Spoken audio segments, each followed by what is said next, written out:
রাজদীপ স্নেহা ব্লগে তোমাদের সবাইকে অনেক অনেক স্বাগত। তো ফ্রেন্ডস, আজকে হচ্ছে শ্রাবণ মাসের দ্বিতীয় সোমবার। আমি কিন্তু প্রথম সোমবারেও ব্রত করেছিলাম, তো প্রথম সোমবারে কিন্তু একা করেছিলাম আর দ্বিতীয় সোমবারে কিন্তু হাজব্যান্ডের সাথে করব। তো সবুজ শাড়ি পরে এখানে আমি রেডি হয়ে ঘর থেকে বেরিয়ে পড়েছি। আর আগে থেকেই কিন্তু রাস্তাতে এসে দাঁড়িয়েছিলাম, কারণ আমাদের বাড়িতে বৃষ্টিতে প্রচুর কাদা হয়ে রয়েছে। তো সেই জন্য আগে আমি রাস্তাতে এসে গিয়েছিলাম। তো তারপর আমাদের এখানে মন্দিরে প্রণাম করে এখন কিন্তু আমরা রওনা হয়ে গিয়েছি।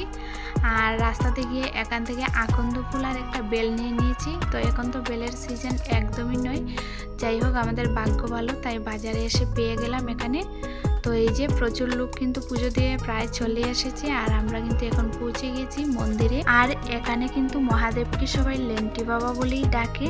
তো আগে একবার আমি এসেছিলাম, তখন এখানে বলে গিয়েছিলাম যে কোনো এক সোমবারে এসে আমি এখানে শিবের মাথায় জল ঢালবো। তো ভাবলাম শ্রাবণ মাসের এক সোমবার না হয় আমি এখানে গিয়ে পুজোটা দিয়ে আসি। এখানে মন্দির কিন্তু ভীষণ জাগ্রত, আর পুরো চা পাতা বাগানের মাঝে কিন্তু মন্দির।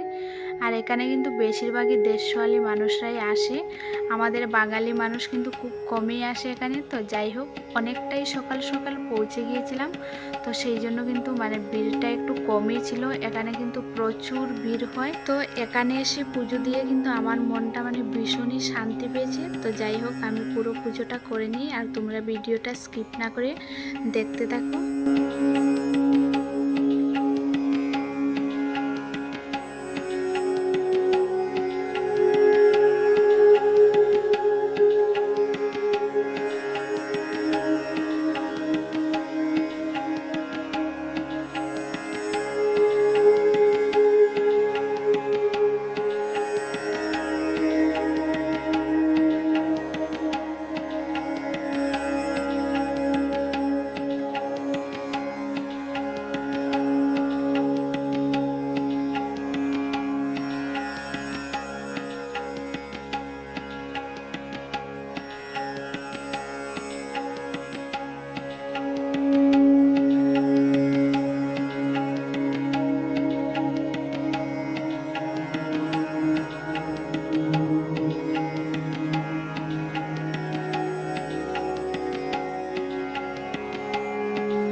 তো ফ্রেন্ডস, আমার পুজো দেওয়া কমপ্লিট হয়ে যাওয়ার পর এখন কিন্তু আমার হাজব্যান্ড পুজো করে নেবে।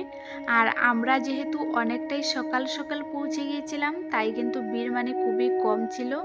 আমরা কিন্তু খুবই সুন্দর করে ধীরে সুস্থে পুজোটা করতে পেরেছি। আর পুজো কিন্তু একটু ধীরে সুস্থে না করলে একদমই ভালো লাগে না। আর আমরা কিন্তু আগে থেকেই জানতাম যে এখানে প্রচুর ভিড় হয়, তাই কিন্তু আমরা চেষ্টা করেছিলাম সকাল সকাল পৌঁছে যাওয়ার।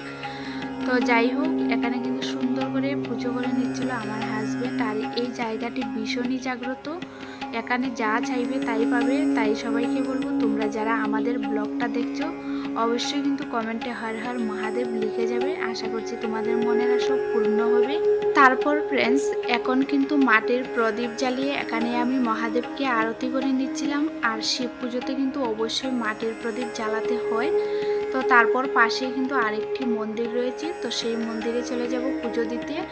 আর এই মন্দির কিন্তু আগে যখন একবার এসেছিলাম তখন বন্ধ ছিল, কারণ তখন অম্বুবাচী ছিল। তো এই মন্দিরের ভিতরে কিন্তু শিব, পার্বতী আর গণেশ ঠাকুর রয়েছে। তো চলো তোমরা ভিডিওটা দেখতে থাকো।